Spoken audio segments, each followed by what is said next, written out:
Hello, bachcho, let's see the question. Two identical particles A and B, each of the mass small m, are interconnected by the spring of the stiffness K. If the particle B experiences a force F and elongation of the relative spring is x, the relative acceleration between the particles is. तो बच्चों ये आपका A हो गया और ये spring से connected है, ये B हो गया. ठीक है. If the particle B experiences a force F, अगर इस पे फोर्स F लगता है तो ऑब्वियसली इस पे भी फोर्स F ही लगेगा, इसमें कोई शक वाली बात नहीं है. क्यों? क्योंकि नेट फोर्स सिस्टम पे पूरा जीरो होगा, स्प्रिंग है, मासलेस है. अब ये बोल रहा है कि अगर डिस्प्लेसमेंट एक्स है, ठीक है, तो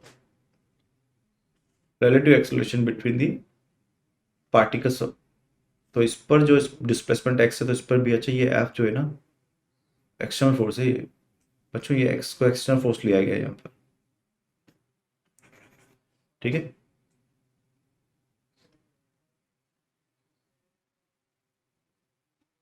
तो ये जो हो गया एफ, इसका एक्सटर्नल फोर्स हो गया, यानी कि टोटल फोर्स मान लो इसको, बाहर से लगाने वाला एक्सटर्नल प्लस स्प्रिंग फोर्स.